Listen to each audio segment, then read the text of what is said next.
What's up, guys? George back again to do another video. This one is for the magazine update for January 2018, first one of the new year. Picked up a few things over the last month. Not quite as many as I thought there would be. Usually right after Christmas is a lot of new issues and stuff, but a couple of the bi-monthly ones hadn't shown up yet, but figure I'll do the music ones first. Actually, I'll do the non-music ones first because there's only a couple.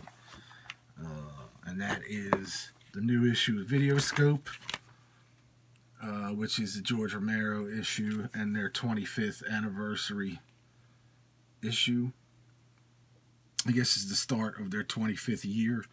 If you're not familiar with Videoscope, it's a lot more the horror, sci-fi, Asian cult kind of indie and exploitation film magazine. Usually about at least 80 reviews of all different movies every month or every issue. This comes out 4 times a year.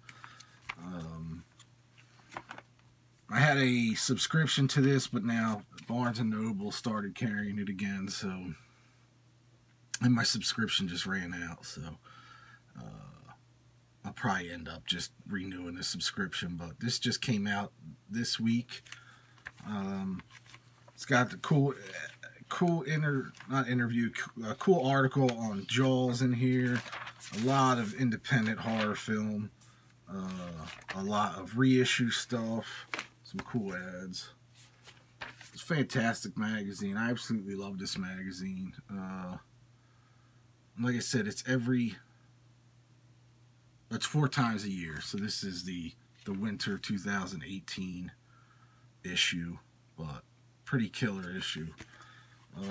Every month. It's a 60-page magazine, but really killer. Next up is the brand new issue of The Creeps. This is issue 13, black and white horror comic. Probably one of my favorite magazines out. This one had this is the spring 2018. This one comes out 4 times a year as well. But for this issue, the amazing artwork in this issue is just killer. I read the first story already. It was really good. Again, from the creators, some of the artists and writers from the old Creepy and Eerie magazines back on Warren Publications, but really killer. Great artwork for that one. Has the ad for next issue. They always put the next issue cover in. Don't know if you could see it, but it looks pretty interesting. But really killer magazine. I absolutely love this. I have every issue. Like I said, this is issue 13. So if you like Creepy and Eerie and all the other 60s and 70s black and white adult horror comic magazines, I would suggest grabbing every issue of this you can. They're all still available, I think, to get through the website. However, issues 1 and 2 are a little more expensive now because they are almost gone. But all the rest are still $4.99 or $5.99. So definitely check out The Creeps if you haven't yet and you like that style of magazine and comic. This is it. This is where it's at right now. The best one out there for sure. Now on to, that's the only non-music ones I picked up, I believe. Yes. Picked up the new issue of Maximum Rock and Roll. I buy this every now and then to read through the articles. I love the beginning, the front of the magazine with all the different columns. Some really good columns in there, some really funny ones. My favorite one is, my favorite writer in here is Al Quint. But punk hardcore type stuff, not too much like power pop or pop punk. It's more the aggressive stuff. and indie stuff, but still a cool read. Every now and then, I'll find some different reviews in here that I'll read and pick up the records or whatever. But it's still going strong. This is issue 416. It's the January 2018 issue. Still pretty good magazine. Next up, the brand new issue of Goldmine, record collecting magazine. I've had a subscription to this magazine for 30 years now. Obviously, it's nowhere near what it used to be. 25, 30 years ago, it was newspaper size and about 250 pages every issue, every 2 weeks. Now it's a monthly magazine, and it's 66 pages. So once the internet took off, really, that was the end of this. As far as being stuffed with records and people selling and buying and all kinds of shit, it was really an amazing magazine for the time. I miss the every 2 weeks and the length and the size of that. That's what she said, of that magazine. Or newspaper. And they also had the same public, I think it's Krause Publications. They used to do one called Toy Shop that was the same size, that did toys every 2 weeks, and had different sellers and all kinds of shit in there. It was really, really good too, that magazine. That one is no longer. They don't even do the smaller size now, which is unfortunate, because I think there's enough of us toy collectors out there, and I don't think there's any toy magazines anymore. They're really,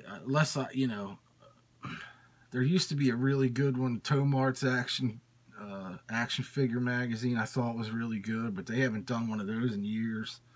And there was a Lee's one, I think, Lee's Toy Review, I think it was called. That one was awesome too, and again, they don't publish that anymore. It's a bummer. Like magazines are a dying breed, I guess. I don't know. Kind of pisses me off, but what are you gonna do? I'm still a magazine guy. I still like to I could take it with me wherever I go, and just sit and read. But what are you going to do? I'm old school, I guess. Next up is issue number 5, I think this is. Issue 5. Yeah, issue 5 of Rock Candy. Magazine put out by the label Rock Candy Records.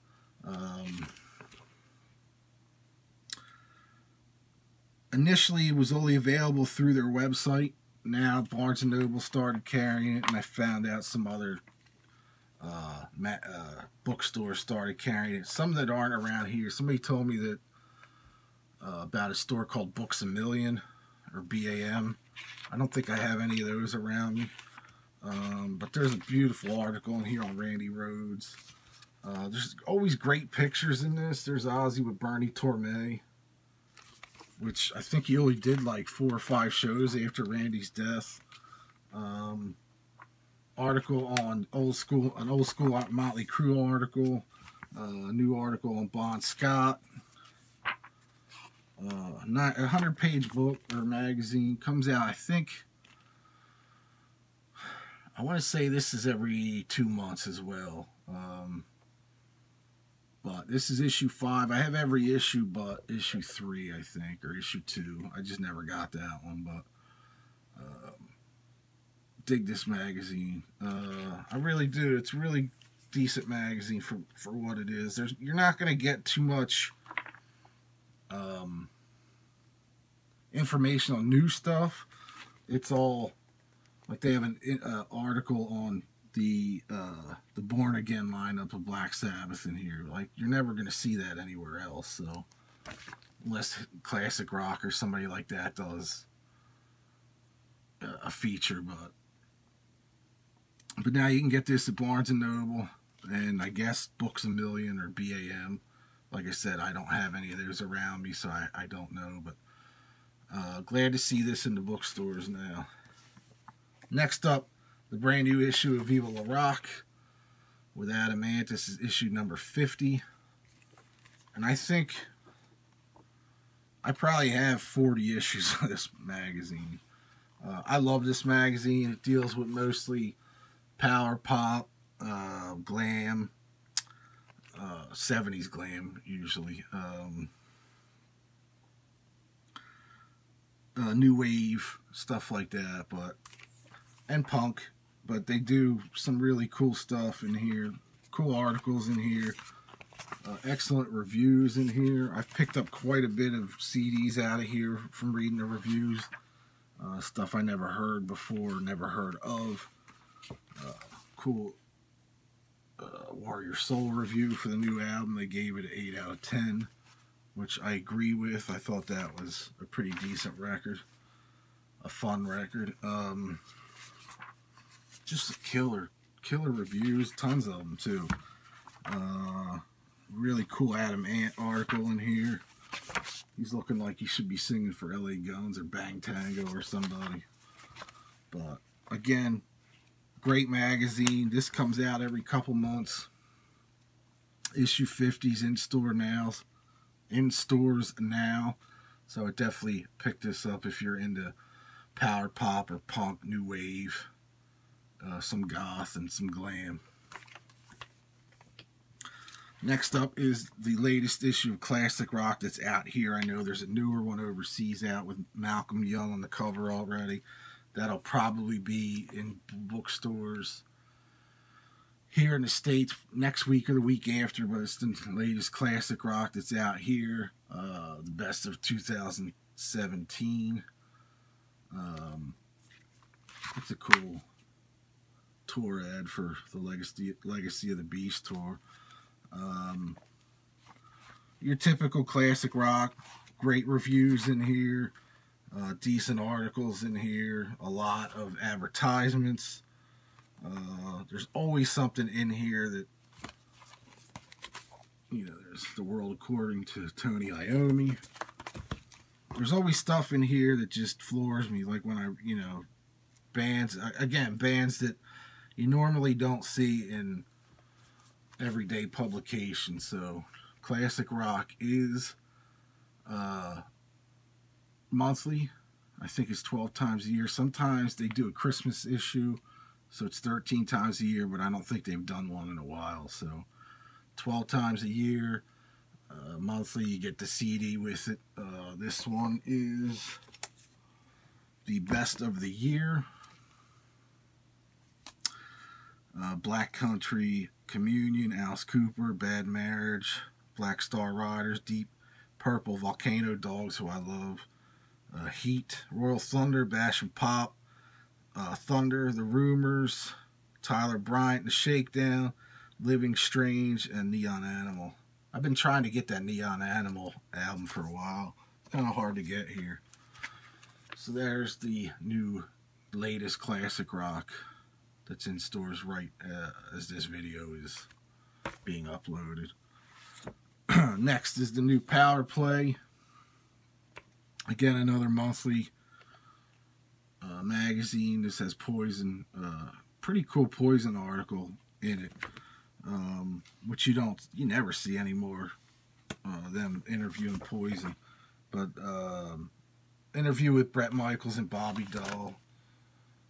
That was pretty interesting read. The Down and Outs with Joe Elliott. There's Joe Satriani in here. And this one, half of the magazine, the back half of the magazine is all reviews. There's like, I don't know, I want to say like 25 to 30 pages of reviews. Of all styles of hard rock and melodic rock and metal. Always independent stuff too. There's always some really weird, decent stuff in here that I find. Because not only they tell you at the very top under the band names, they tell you what style of music it is. So if you don't like that certain style, you can just not even bother reading it. But I think that's cool. But again, tons of reviews. Pretty cool articles. Monthly magazine. This one is $13.99 if you buy it at Barnes & Noble. But if you have your discount card or whatever, their members card, you get 10% off anyway. So there's that. Really killer. And lastly, this one just came out this week. Brand new issue of Planet Rock. Probably one of my favorite hard rock and old school rock magazines out there right now. This comes out every 2 months, but it is a fantastic read. This competes with classic rock at this point, I think. Some cool reviews. This is a cool fold out. Deep Purple issue or cover. But all kinds of shit in here. Really cool stuff. There's another article on Malcolm Young in this one. It really is a great magazine. Cool. They do like, again, more reviews and reissue reviews and all kinds of stuff. But probably one of my favorite new rock magazines out right now is Planet Rock. This one's, I think, it's only $11.99. $10.50. So that's not bad. Like I said, every 2 weeks it comes out. Again, fantastic magazine. Always have great artwork, great graphics on the cover. I own every issue now. I think this is issue 5 as well. Yeah. This is the 5th issue. So this is out in stores now. But anyway, that is it for this magazine update for January 2018. Not a ton this month. Some of the movie ones, unfortunately, have yet to arrive. Like Horror Hound, but I'll save that for the the February update. So anyway, that is it. If you like this video, click that thumbs up button. Follow me on Facebook and Twitter. And I'll see everybody next time. Thanks for watching. Peace.